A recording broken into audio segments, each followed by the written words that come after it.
Anna was walking down the street. So what now? What am I supposed to do? All her plans, all her dreams had collapsed in a single moment. And all because she hadn't believed Maria Ivanovna, her caregiver. And yet Maria Ivanovna had warned her, Anya, of course you can try, but you must understand, life isn't fair. In such a prestigious financial university, they will rather accept someone who can barely put 2 plus 2 together, but whose parents are very wealthy. At the time, Anna didn't believe it. She thought, no, that can't be true. She was a mathematician, and a strong one at that. Back in 6th grade, her school teacher would throw up his hands and tell her she didn't need to attend his lessons at all. But still she came, still she learned. Studying topics taught in universities. She adored exact sciences. It seemed nothing in her life would ever be more fascinating than numbers. That morning, the admission lists had been posted. The names of those accepted to study. Her name wasn't there. Even though Anna was 100% sure she had aced every exam. But she did see another surname there, belonging to a girl who had taken the exam right alongside her.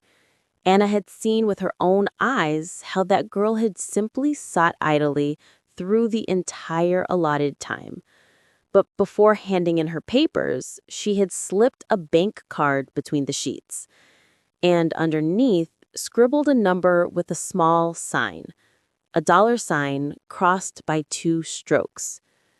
By habit, Anna immediately calculated how much that sum would be in local currency, and nearly fainted. Of course, how could she compete with such mathematical geniuses? She almost burst into tears, standing there staring blankly at the list. Someone behind her chuckled. Look at that little nobody searching for her name. What a fool. Anna instantly realized they were talking about her. She spun around and ran, then wandered aimlessly through the streets. She had to urgently find a job. Money was running out, barely enough for a week. Fortunately, at least she'd been given a small room in a communal apartment. Since she was an orphan, she was entitled to that. But she had already heard plenty of stories where that temporary room was all anyone ever got. Still, she didn't lose hope. Her neighbors were kind people, and old Aunt Gallia even gave her food from time to time. She sat down on a bench near some elegant building, looked like a bank. Her thoughts were tangled. She wanted food, and she wanted to cry. Suddenly, the bank doors swung open, and a woman stormed out, shaking her fist. You think I need you? I'll find myself 100 better jobs. The woman stopped toward Anna and plopped down next to her on the bench. Who do they think they are? They're serious clients, huh? I just had a few drinks, so what? Only then did Anna notice that the woman was quite drunk. From her rambling, Anna gathered that she had wasted 3 months of her life in that organization, only to be fired for the mere smell of alcohol. She had worked there as a cleaning lady. When the woman left, a crazy thought flashed in Anna's mind. She got up and walked to the bank doors. Maybe she could ask the security guard if they needed a janitor. To her surprise, she was immediately led into an office. And how did you even learn about the vacancy? It's only been open for 15 minutes. Anna told them about the drunken ex-employee on the bench. I see, said the HR woman. Well, can you mop floors? I can do everything. I have no other choice. You're hired, but on probation. Anna barely managed to not clap her hands from joy. They showed her the supplies, the cleaning routes, and she got to work. She cleaned diligently. In fact, looking at how sloppily her predecessor had done the job, Anna thought her hands ought to be torn off. Within a couple of weeks, Anna already knew the bank belonged to a young director, Igor Viktorovich, though he was rarely around, leaving most matters to his assistant and deputy. She also discovered that salaries here were very high, and people clung to their jobs tightly. She first saw the director in person 2 months later. His arrival caused a stir throughout the bank. Everyone suddenly acted frantically busy. Anna couldn't help but laugh inside. Of course, she envied them, especially the people working with calculations, the ones generating profit for the bank. Igor turned out to be young and rather handsome, exactly the kind of prince Anna used to imagine in her dreams. But who was she compared to him? She quickly shoved those thoughts aside and, as always, grabbed her mop.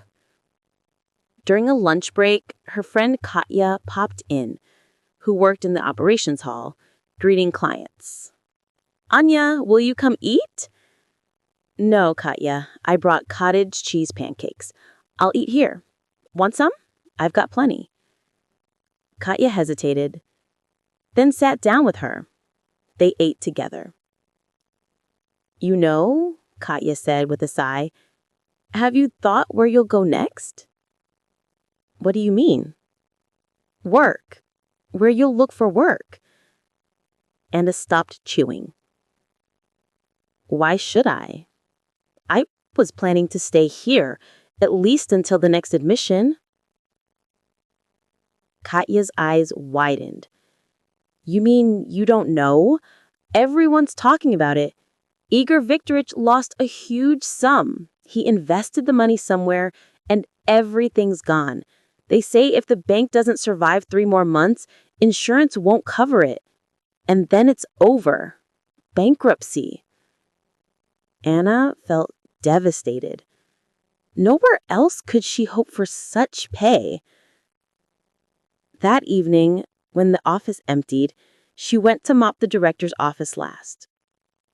He always stayed later than everyone. But today, Igor had dozed off at his desk, head on his arms, surrounded by folders. Among them lay that very rescue plan. Anna peeked at it. She skimmed the numbers and didn't understand the panic. With such balances, the bank could still function. "Interesting," a voice said behind her. She startled. Igor was awake and watching her. "I'm sorry. So what did you see there?" She couldn't tell if he was serious or mocking, but his piercing gaze made her want to hide. Still, growing up in an orphanage toughens you. She started explaining quickly, showing him certain figures. At first, he just stared at her, then glanced at the paper. Within 5 minutes, he was asking her questions. 20 minutes later, Anna brushed, "Oh, forgive me. I'll clean your office in the morning instead." But Igor no longer hurt her. He was engrossed in the calculations. She slipped out quietly, thinking bitterly, "Too bad I'm not from his circle. He's so far above me."